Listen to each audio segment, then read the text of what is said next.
नमस्कार दोस्तों, आप सभी का KMI की यूट्यूब चैनल में हार्दिक स्वागत है। आज हम पढ़ेंगे अम्ल, क्षार और लवण, एसिड, बेस एंड साल्ट। हमने पीछे का चैप्टर देखा था, उसमें अपने केमिकल रिएक्शंस एंड इक्वेशंस के बारे में पढ़ा था, रासायनिक अभिक्रिया और समीकरण के बारे में, जो क्लास 10th का फर्स्ट चैप्टर था। आज अपन पढ़ेंगे सेकेंड चैप्टर, जिसका नाम है एसिड, साल्ट एंड बेस, अम्ल, क्षार और लवण। तो क्या होता है अम्ल? अम्ल होता है, अम्ल स्वाद में खट्टे होते हैं, उनको अगर अपन टेस्ट करें तो उनका स्वाद कैसा होता है? खट्टा होता है। जबकि क्षार स्वाद में कड़वे होते हैं। और लवण आप लोग जानते हो, अम्ल मतलब नींबू का रस वगैरह, ये अम्ल के अंदर आते हैं। जो इसका मतलब स्वाद खट्टा होता है वो अम्ल होता है। और जो क्षार होते हैं वो आप लोगों ने कोलगेट वगैरह की होगी, टूथपेस्ट वगैरह, वो क्षार की होती है। ठीक है, जैसे अगर आपने मतलब छाछ वगैरह, लस्सी वगैरह पीकर, दही वगैरह खाकर आपने कोलगेट किया, फिर कोलगेट करके वो अगर लस्सी वगैरह पी, तो मतलब जो लवण वगैरह बनता है ना, मतलब उसका स्वाद थोड़ा मतलब मुंह में कैसा हो जाता है, तो मतलब लवण और जल बनता है। ओके, तो एसिड स्वाद में खट्टे होते हैं, अम्ल स्वाद में खट्टे होते हैं, और क्षार स्वाद में कड़वे होते हैं। और ये लवण है, उसका कोई इफेक्ट नहीं पड़ता। ठीक है, और अम्ल क्या करते हैं? नीले लिटमस पत्र को लाल कर देते हैं। ML है, इसके लास्ट का अक्सर क्या रहा है? ला रहा है, तो इसका उल्टा होगा, नीले को लाल। और जबकि क्षार क्या करता है? क्षार लाल को नीला करता है। लिटमस क्या होता है? लिटमस जानते हो आप? लिटमस अगर आपके वहाँ पे लेबोरेटरी है तो वहाँ पर जाकर देखना है, मतलब कागज़ के पत्ते से होते हैं, छोटे छोटे गुलाबी कलर के। ओके, जो हमें मतलब थैलोफाइटा के लीचे नामक पौधे से प्राप्त होते हैं, लीचेन समूह से प्राप्त होते हैं। ये थैलोफाइटा वगैरह आपने 9th क्लास में पढ़ा होगा, वो जीवों के वर्गीकरण के नाम से पार्ट था, कैरोलिनियस वगैरह था ना उस पार्ट में, उसमें है थैलोफाइटा वगैरह। तो उसके लीचे नामक समूह से प्राप्त होता है ये जो अपना लिटमस है ना, ये उससे प्राप्त होता है। ये क्या एक सूचक है? सूचक मीन्स इससे पता चलता है कि कोई विलेन अम्लीय है या फिर क्षारीय है। कि अगर लिटमस का रंग नीले से लाल हो जाता है तो वो अम्लीय है, और अगर लाल से नीला हो जाता है तो विलेन क्या है? क्षारकीय है। ओके, और ऐसे मतलब कुछ संश्लेषित सूचक भी होते हैं। ये तो मतलब थैलोफाइटा से प्राप्त होता है, कुछ संश्लेषित भी होते हैं। संश्लेषित होते हैं जैसे फिनोप्थिलीन है, फिनोल्फ्थेलिन।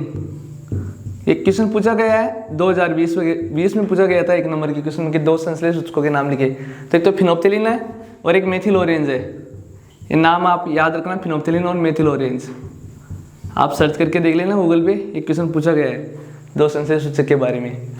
ओके, तो ये आपको पता चल गया कि अम्ल क्या होता है, क्षार क्या होता है। नेक्स्ट अपन पढ़ेंगे कि अम्ल और क्षार जब दोनों मिलते हैं, एक साथ मिलाते हैं, अगर आप उनको मतलब उनकी अभिक्रिया करवाते हैं तब क्या बनता है। अम्ल और क्षार की जब हम अभिक्रिया करवाते हैं, मतलब किसी के मतलब अगर दिलचस्पी हो तो अम्ल और क्षार को अगर मिक्सअप कर दे, मिला दे, तो वो एक लवण और जल बनाता है। लवण और जल का मतलब समझते हो कि मतलब जब हम अम्ल और क्षार की अभिक्रिया करवाते हैं तो लवण और जल बनता है। और इस अभिक्रिया क्या कहते हैं? उदासीनीकरण अभिक्रिया कहते हैं। उदासीनीकरण अभिक्रिया किसे कहते हैं? अम्ल और क्षार जब अभिक्रिया करते हैं तब लवण और जल बनता है। इस अभिक्रिया को क्या कहते हैं? उदासीनीकरण अभिक्रिया कहते हैं। अगर कोई नोट करना चाहे तो नोट कर लेना। अम्ल जैसे अगर हम हाइड्रोक्लोरिक एसिड की रिएक्शन अगर हम NaO क्षार के साथ करवाई, ये NaO तो एक प्रबल क्षार है, इसके अगर हम रिएक्शन करवाएंगे तो ये Cl यहाँ से टूटकर सोडियम के साथ जुड़ जाएगा। तो आपको पता है कि साधारण नमक का सूत्र होता है NaCl, तो NaCl और जल का निर्माण होता है। ठीक है, और ये अभिक्रिया क्या है? उदासीनीकरण अभिक्रिया है। तो उदासीनीकरण अभिक्रिया किसे कहते हैं? अम्ल और क्षार मिलकर जब लवण और जल बनाते हैं इसे उदासीनीकरण अभिक्रिया कहते हैं। और ये इसका एक एग्जाम्पल है। अगर कोई नोट करना चाहे तो नोट कर सकता है। तो दोस्तों, आपने ये उतार लिया होगा, मैं इसको रब कर देता हूँ।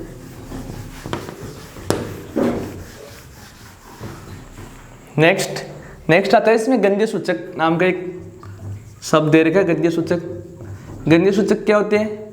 गंधीय सूचक का मतलब ये होता है कि कुछ ऐसे पदार्थ होते हैं जिनकी गंध अम्लीय और क्षारीय माध्यम में बदल जाती है। गंध मतलब सुगंध वगैरह है, वो अम्लीय माध्यम में अलग होती है और क्षार के माध्यम में अलग होती है। उसे क्या बोलते हैं? गंधीय सूचक कहते हैं। जैसे इसका एग्जाम्पल एक तो वेनिला, प्याज वगैरह है ना, इनकी गंध ना अम्ल और क्षारीय माध्यम में, हल्दी वगैरह इनकी गंध क्षारीय माध्यम में बदल जाती है। ठीक है, तो गंधीय सूचक किसे कहते हैं? कुछ ऐसे पदार्थ होते हैं जिनकी गंध अम्लीय और क्षारीय माध्यम में बदल जाती है, उसे क्या बोलते हैं? गंधीय सूचक कहते हैं। नेक्स्ट देखेंगे अपन कि धातुएं जब अम्ल के साथ अभिक्रिया करती है तो क्या बनता है? तो जब धातुएं अम्ल के साथ रिएक्शन करती है, अभिक्रिया करती है, तब क्या बनता है? क्या बनता है बताइए? तब बनता है लवण और हाइड्रोजन गैस बनती है। लवण और हाइड्रोजन गैस बनती है, लिख सकते हो आप। इसका एग्जाम्पल देखना चाहिए कि मतलब जब धातुएं अम्ल के साथ अभिक्रिया करती है तब क्या बनता है? लवण और हाइड्रोजन गैस बनती है। जैसे अगर हम सोडियम हाइड्रोक्साइड की अभिक्रिया अगर हम जिंक के साथ करवाएं, मतलब सोडियम हाइड्रोक्साइड की अभिक्रिया अगर हम जिंक के साथ करवाएं तो हमें क्या प्राप्त होता है? Sodium zincate.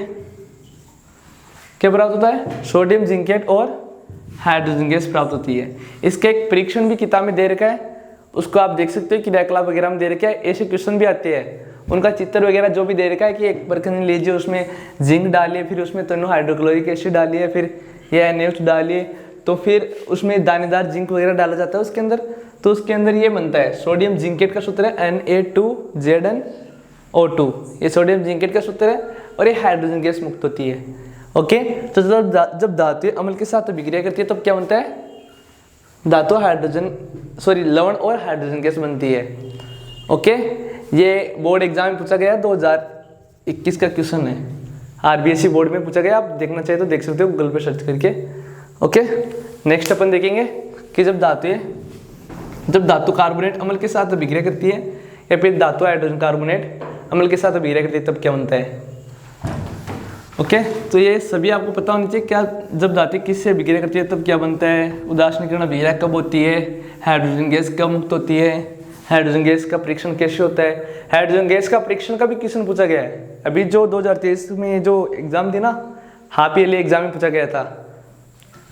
ओके, कि हाइड्रोजन गैस का परीक्षण करने के लिए एक चित्र वगैरह समझाइए। तो दोस्तों नेक्स्ट अपन देखेंगे कि जब धातु कार्बोनेट मतलब Na2CO3 वगैरह, जब धातु कार्बोनेट अम्ल के साथ अभिक्रिया करती है तब क्या बनता है? जब धातु कार्बोनेट अम्ल के साथ अभिक्रिया करती है तो लवण प्लस जल प्लस कार्बन डाइऑक्साइड गैस बनती है। ओके, इसी प्रकार जब धातु हाइड्रोजन कार्बोनेट दोनों सेम है, धातु हाइड्रोजन कार्बोनेट मतलब NaCO3 सोडियम बाइकार्बोनेट, धातु हाइड्रोजन कार्बोनेट बेकिंग सोडा, तीनों एक ही चीज है। जब धातु हाइड्रोजन कार्बोनेट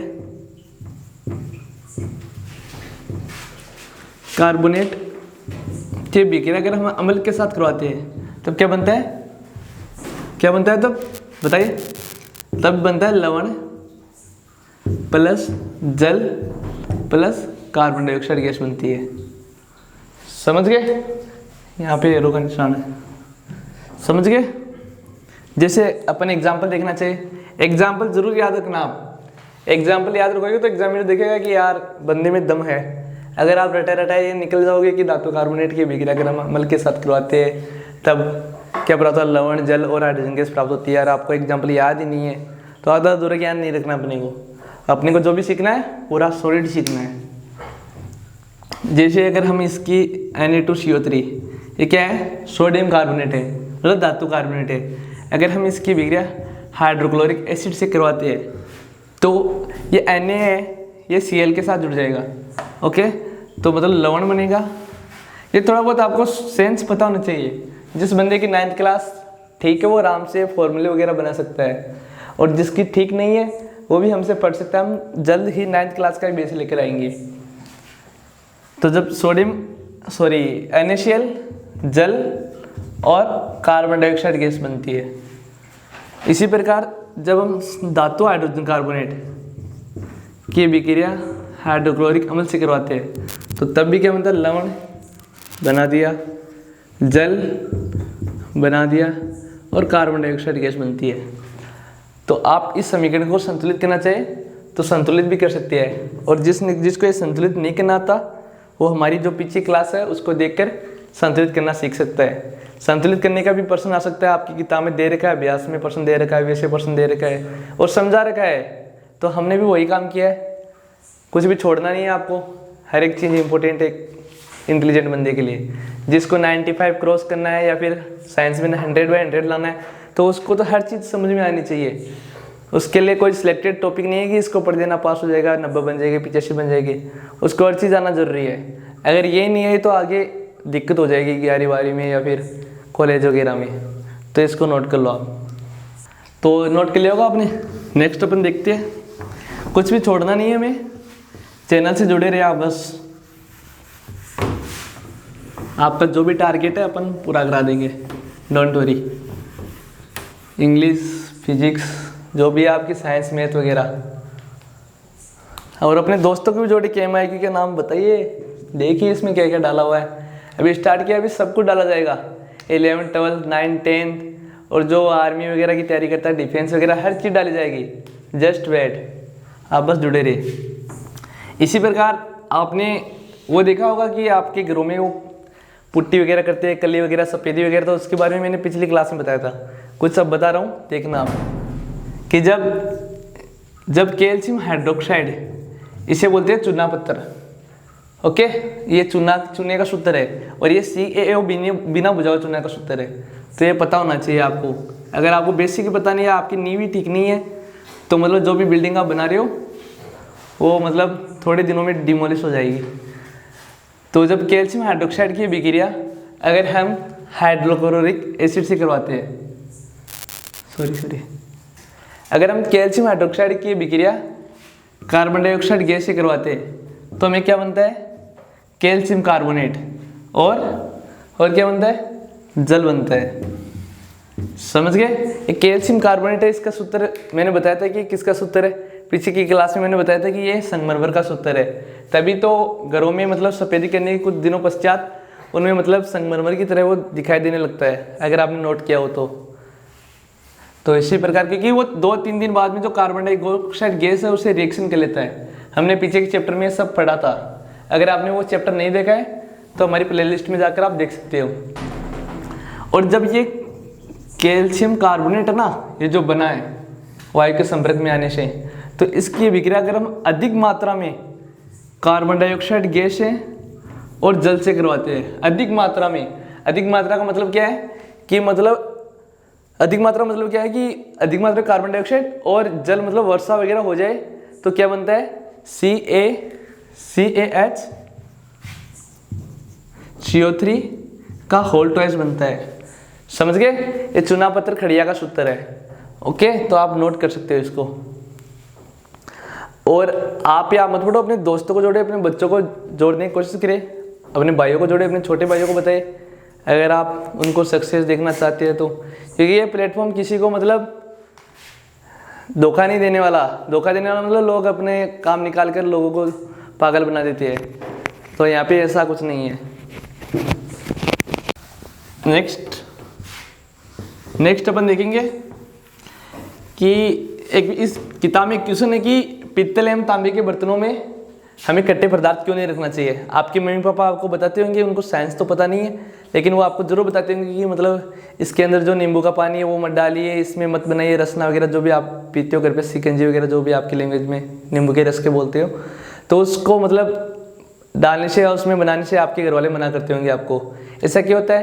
क्योंकि जो वो होता है ना पित्तल, वो अम्ल के साथ अभिक्रिया करके क्या बनाता है? लवण और जल बनाता है। जो जिसका मतलब यह है कि लवण मतलब है विषैला पदार्थ बनाता है, जिससे आपकी कुछ ही समय में मृत्यु हो सकती है। इसलिए आपके घर वाले पित्तल के या फिर तांबे के बर्तनों में ये जो अम्लीय पदार्थ है, अम्लीय मीन्स खट्टे पदार्थ, डालने से आपको मना करने की सलाह देते हैं।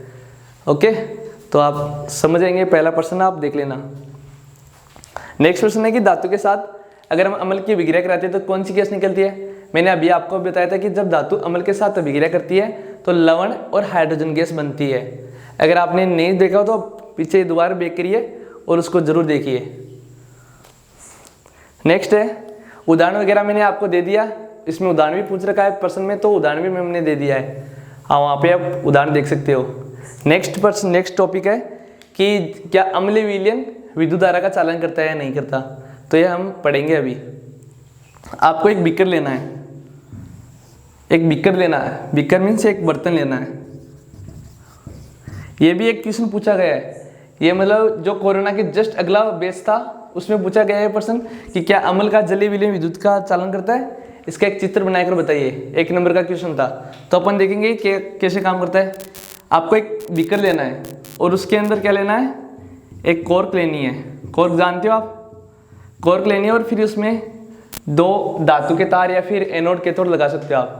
और उसके अंदर फिर क्या डालोगे आप, अम्ल डाल दीजिए, अम्लीय विलयन डाल दिए, अम्ल का जलीय विलयन डाल दीजिए, मतलब अम्ल और जल दोनों को मिक्स करके डाल दीजिए।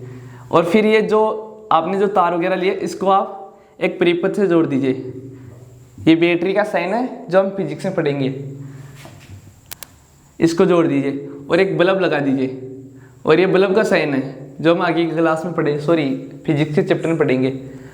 ये यहाँ पे प्लस टर्मिनल जो बड़ा वाला होता है वो प्लस का होता है और ये माइनस का होता है। जब हम इसमें एक कुंजी भी जोड़ देते हैं, चलो कुंजी जोड़ दी, और अगर ये ऐसे साइन हो तो इसका मतलब ये है कि कुंजी बंद है। ये फिजिक्स में समझा रखा है एकदम बढ़िया तरीके से, और हम भी समझाने की कोशिश करेंगे आपको। इसका मतलब ये है कि कुंजी बंद है, और अभी ये इसमें डॉट लगा दिया तो कुंजी क्या है, चालू है। कुंजी मीन्स बटन, स्विच ऑन है अभी, तो अपन स्विच ऑन कर देते हैं। तो ये क्या करता है, ये जो अम्ल है जब इसमें विद्युत धारा प्रवाहित की जाती है तो क्या होता है, H+ आयन देता है, H+ आयन देता है। तो H+ आयन क्या करता है, विद्युत का चालन करता है। तो H+ आयन विद्युत का चालन करता है, तो ये जो आपका बल्ब है ये जगमगाने लगेगा। और ये चित्र आपको ये एग्जाम में पूछा गया था, जो मतलब बहुत से बच्चों को नहीं आया, तो आप देख लीजिए आपके साथ ऐसा ना हो जाए, तो जरूर समझिए इसको। इसी प्रकार इसमें एक क्वेश्चन भी है कि क्या क्षारक का जलीय विलयन विद्युत धारा का चालन करता है, तो क्षारक का जलीय विलयन विद्युत धारा का चालन नहीं करता, क्योंकि जब क्षारकीय विलयन में हम विद्युत धारा प्रवाहित करते हैं तो इसमें क्या बनता है, OH- आयन बनते हैं जो विद्युत धारा का चालन नहीं करते। इसी प्रकार आसु जल है, आसु जल जानते हो आप क्या होता है? आसु जल का मतलब यह है कि ऐसा जल जिसका मतलब पीने का और न पीने का कोई फायदा नहीं है, वो स्वादहीन होता है, कोई मतलब नहीं होता उसका, मतलब उसकी pH मान एकदम उदासीन होती है, उदासीन लेवल की होती है। ठीक है, pH वगैरह आप जानते होंगे, अगर नहीं जानते तो हम पढ़ाएंगे, आगे के चैप्टर पढ़ेंगे उसमें देख लेना। तो इसको नोट कर लीजिए, आप चित्र को, डायग्राम को नोट करना चाहिए तो नोट कर सकते हो, जिसको समझ में आ गया वो और ही बढ़िया बात है। नेक्स्ट पढ़ेंगे अपन। तो ये अम्ल का जलीय विलयन कैसे विद्युत का चालन करता है ये अपन देखेंगे। ये मैंने सारी प्रोसेस बता दी कि ऐसा ऐसा होता है, H+ आयन वगैरह त्यागते हैं अम्ल वगैरह जल में विद्युत धारा प्रवाहित करने पर। तो ये कैसे त्यागते हैं वो अपन देखेंगे कि ये जो HCl एसिड डाला था हमने इसमें, सांद्र HCl, तो ये जब जल में प्रवाहित की जाती है, जब मतलब जलीय विलयन है HCl का, तो ये क्या होता है, ये H3O+ बनाता है। H3O+ का मतलब क्या है कि इसमें H+ आयन है और ये H2 के साथ जब रिएक्शन करता है तो H3O+ आयन बनता है। प्लस का मतलब क्या है, अगर आपने 9th क्लास ढंग से पढ़ी है, ठीक से पढ़ी है, तो आप लोगों को पता होगा कि O की संयोजकता कितनी होती है, संयोजकता कितनी होती है O की, पता आपको संयोजकता कितनी होती है? O की संयोजकता -2 होती है। अगर किसी को समझ में नहीं है संयोजकता कैसे निकलती है, कैसे H3O+ बनता है, यहाँ पे प्लस का चार्ज कैसे आया है, चार्ज मीन्स आवेश कैसे आया है, तो 9th क्लास जरूर ढंग से पढ़िए। कहीं से नहीं पढ़ी हुई तो हम जल्दी स्टार्ट करने वाले हैं सभी, और ये 9th क्लास नहीं, हम कंपटीशन के सीनियर टीचर के द्वारा सब कुछ कंपटीशन लेवल का स्टार्ट करने वाले हैं जस्ट फ्यू डेज में। तो ये -2 है, -2 का मतलब ये है कि ये 2 तत्वों को अपने साथ जोड़ सकता है। 2 तत्व तो इसके साथ ऑलरेडी जुड़ गए, मतलब H2O जुड़ गया, और हमने यहाँ पे तो H3 कर रखा है। H3 का मतलब क्या है, एक एक्स्ट्रा जोड़ रखा है, तो एक एक्स्ट्रा का मतलब क्या है, यहाँ पे चार्ज आ गया प्लस का, मतलब एक त्यागने वाला है। प्लस का मतलब है त्यागना और माइनस का मतलब है अचीव करना, समझ गए? तो ये प्रोसेस होती है। जबकि ये जो क्षारीय विलयन होते हैं वो जल में OH- आयन त्यागते हैं, तो इसलिए विद्युत का चालन नहीं करते, क्योंकि OH- का मतलब ये है कि ये O के साथ जुड़ा हुआ है, मुक्त रूप में नहीं है H+ आयन, तो इसलिए विद्युत का चालन नहीं करता। समझ गए होंगे आप? और क्षारक क्या होते हैं? क्षारक क्या होते हैं? क्षारक को अगर आप स्पर्श करोगे तो उनका जो स्पर्श है वो साबुन की तरह होगा। साबुन का आपने स्पर्श किया होगा, एकदम चिकना वगैरह होता है, और इनका स्वाद कड़वा होगा। और मतलब जो जल में घुलनशील क्षारक होते हैं उन्हें क्षार कहते हैं। ये नहीं कि हर कोई जो भी मिल गया वो जल में घुल जाए, मतलब जो भी देख लिया आपने वो क्षारक देख लिया उसको क्षार बोल दिया। हर क्षारक क्षार नहीं होते, जो जल में घुलते हैं वही क्षारक क्षार कहलाते हैं। जैसे कोलगेट वगैरह है वो जल में घुल जाती है तो क्षार है, साबुन वगैरह भी घुल जाते हैं तो वो भी क्या है, क्षार है। ठीक है, तो जो जल में घुलते हैं वो क्षार कहलाते हैं और जो जल में नहीं घुलते वो क्षारक कहलाते हैं। समझ गए। नेक्स्ट है तनुकरण। तनुकरण किसे कहते हैं? जल में अम्ल या क्षार मिलाने पर H+ आयन की सांद्रता में आने वाली कमी या फिर परिवर्तन बोल सकते हैं अपन को क्या कहते हैं? तनुकरण कहते हैं। दोबारा मेरी बात पे गौर करना कि जल में अम्ल या क्षार मिलाने पर H+ आयन की सांद्रता में होने वाले परिवर्तन को क्या कहते हैं? तनुकरण कहते हैं। अगर कोई नोट करना चाहे तो नोट कर सकता है कि जल में अम्ल या फिर क्षार मिलाने पर H+ आयन की सांद्रता में जो परिवर्तन होता है उसे क्या बोलते हैं? तनुकरण कहते हैं। समझ गए।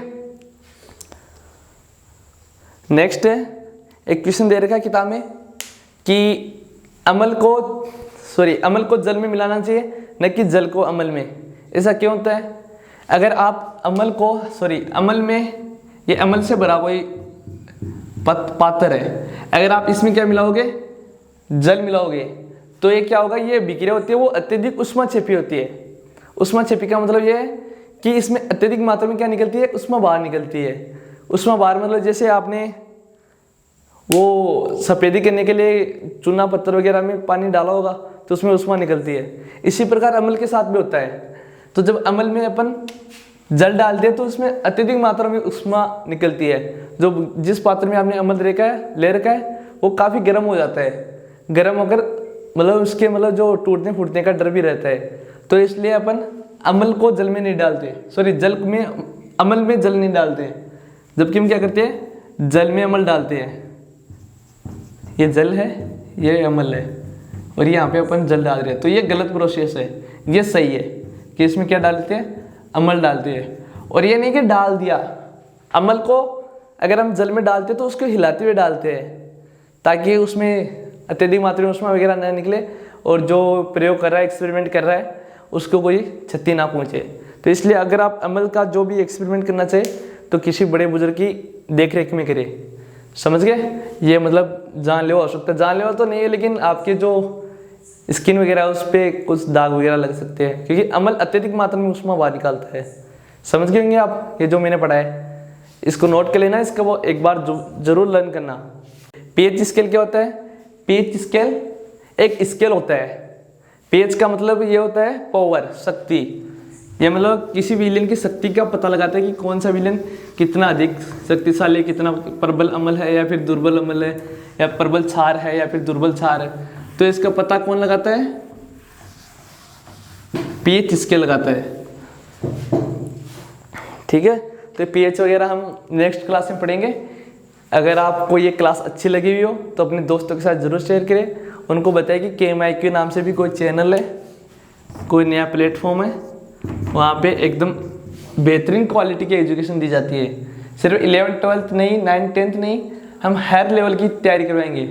हमारे जो सीनियर टीचर है उनसे हमारी बातचीत हो रही है, वो जल्द ही हमारे स्टूडियो में आएंगे और आपको हमारे प्लेटफॉर्म से अच्छी फैकल्टी, अच्छी सुविधा प्राप्त करने की कोशिश करेंगे। अगर आपको ये क्लास अच्छी लगी तो अपने भाइयों को, दोस्तों को जरूर शेयर करिए। उनको बताइए कि आप यहाँ से पढ़कर साइंस में 100/100 ला सकते हो, मैथ में 100/100 ला सकते हो, और इंग्लिश में भी हम पूरी कोशिश करेंगे 100/100 लाने की। हमने अभी जो 2023 का रिजल्ट आया था अभी हाल ही में, उसमें 2-3 बच्चों के मैथ में 100/100 है, साइंस में भी है और इंग्लिश में भी है। अगर आपको ये चेक करना तो मेरे व्हाट्सएप पे आप व्हाट्सएप कर सकते हो। ये मेरे व्हाट्सएप नंबर है, आपको बाकायदा स्क्रीनशॉट वगैरह भेज दिया जाएगा। समझ गए। और आपको अगर ये क्लास अच्छी लगी हो, PDF वगैरह, क्वेश्चन वगैरह, इंपॉर्टेंट क्वेश्चंस वगैरह आपको चाहिए तो KMIQ नाम से एक टेलीग्राम चैनल है, टेलीग्राम ऐप डाउनलोड करिए, वहाँ पे सर्च करिए KMIQ और उसको ज्वाइन करिए। अपने भाइयों को जरूर बताइए, अपनी क्लास में सहपाठी को जरूर बताइए। अगर आपके बीच में कंपटीशन नहीं है तो आपने क्या पढ़ा क्या नहीं पढ़ा उसका कोई मतलब नहीं है, तो कंपटीशन होना ज़रूरी है। एक तो पहले तो खुद से कंपटीशन करो, फिर खुद से कंपटीशन करने के बाद में बाहर के लोगों को भी देखो कि वो कितना आगे हमसे। नहीं आप ये पे खोए रहोगे और वो आगे निकल जाएगा, समझ गए। तो आप उसको भी देखो, उसको ये भी बताओ कि तू कहाँ से पढ़ रहा है, मैं तो यार यहाँ से पढ़ रहा हूँ, एक बार देखना वहाँ पे क्लास अच्छी लगती है या फिर बुरी लगती है, ख़राब लगती है, उसका फीडबैक जरूर लेना। और कमेंट बॉक्स में ज़रूर बताना कि क्लास कैसे लगी आपको, और जो भी आपका फीडबैक है कि क्या सुधार करना चाहिए, क्या क्वेश्चंस बीच में कराने चाहिए, या फिर जो भी कुछ है उसका आप फीडबैक दे सकते हो। धन्यवाद।